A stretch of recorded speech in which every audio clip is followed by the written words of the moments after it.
Hi friends, we will discuss two topics. One is characteristics of operations research approach and operations research approach to problem solving. This is Dr. G. Janardana Raju, Dean School of Engineering and Professor in Mechanical Engineering, Nalla Narasimha Reddy Education Society's Group of Institutions, Hyderabad. Let us discuss characteristics of operations research approach. The characteristics of operation research approach in solving any problem are interdisciplinary approach, scientific approach, holistic approach, and objective-oriented approach. Let us discuss one by one in detail. Interdisciplinary approach.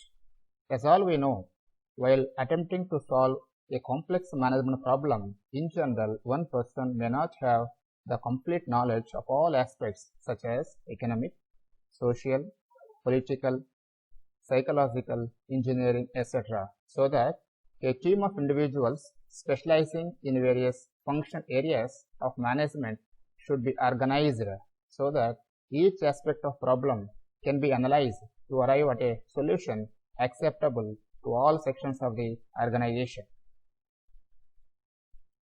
Number 2, scientific approach. OR is the application of scientific methods, techniques and tools to problems involving the operations of systems. What exactly the scientific method consists of? The scientific method consists observing and defining the problem.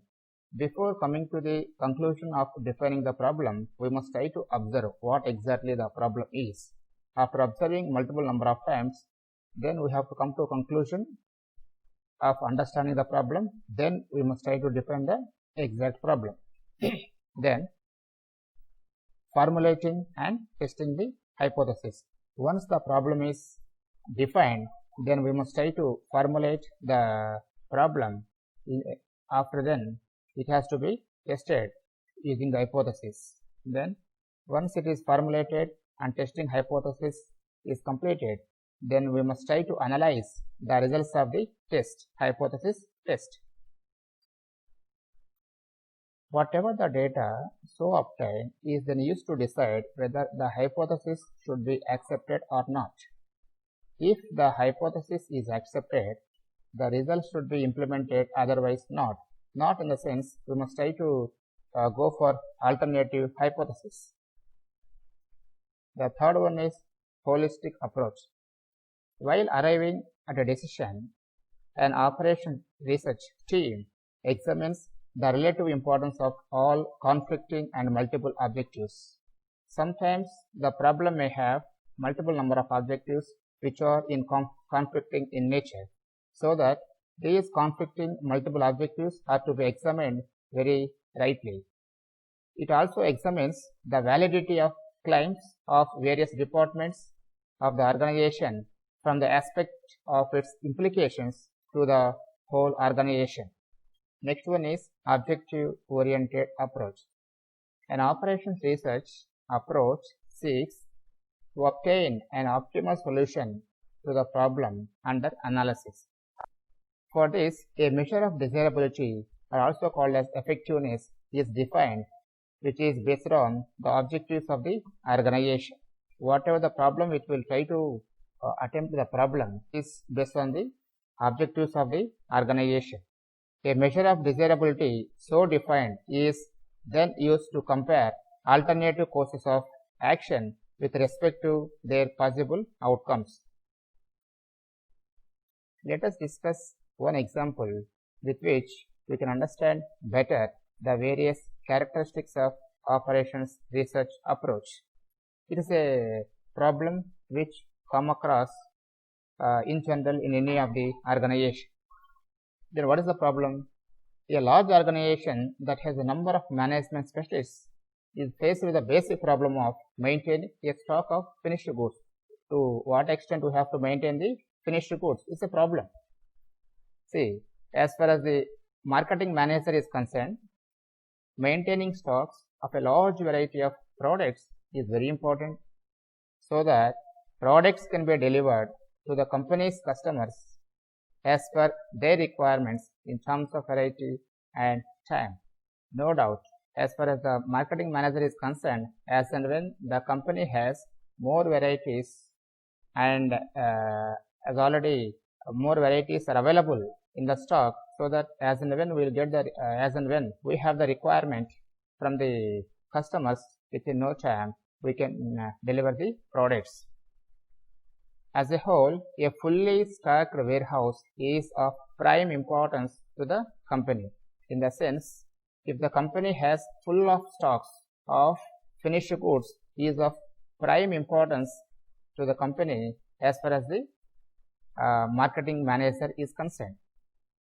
But the production manager always argues for long production runs, preferably on a small product range, to avoid significant amount of time lost when production is switched from one variety to another.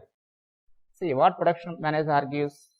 Always he prefers long production runs, so that the time lapse between one variety to other variety will be minimized, so that we must be in a position to utilize very effectively the available resources like man, material, machines, etc.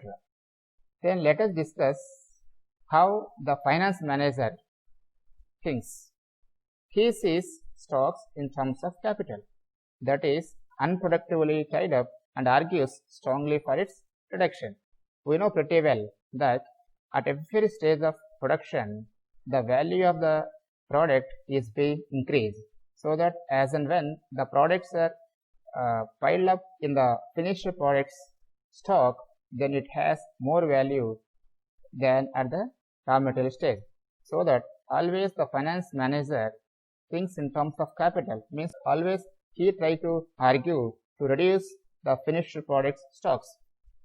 At the same time, finally, the personnel manager expects a steady level of production, which is very much advantageous for having better labor relations, staff and other people, so that he always expects a steady level of production, so that it's very easy to assign the work to the different labors. At the same time, which will maintain good relations, good labor relations. Okay. Thus, all these people would claim to uphold the interest of the organization, no doubt, but only from their own specialized points of view. See, different managers are trying to tell their interest, no doubt, as a whole leads to the objective of the organization. At the same time, from their own specialized point of view, they are trying to tell from their own specialized point of view. They may come up with contradictory solutions, and obviously all of them cannot be right. Let us see the conclusion. What conclusion we can give? In view of such a problem, which involves every section of an organization, the decision maker, irrespective of his or her specialization, may require to seek assistance from operations research professionals to come to a sort of conclusion of the problem. Now, next topic is operations research approach to problem solving. In attempting any problem with the operation research approach, which is based on 3 phases. First phase is judgment phase, second phase is research phase, third phase is action phase. Let us discuss one by one. Judgment phase. This phase includes identification of the real problem, selection of an appropriate objective, and the values of variables to the objective function. See, as and when there is a problem which is in real, so that we have to identify first. How to identify the problem first? We must visit the site. We have to discuss with the people who are involving in doing the work. With the sort of interaction, we can get some information regarding the problem. Then we have to select an appropriate objective. What is the exact objective which is to be met? Then what are the various values of variables related to that objective? Then next point is deciding the measures of effectiveness, which is also called as desirability.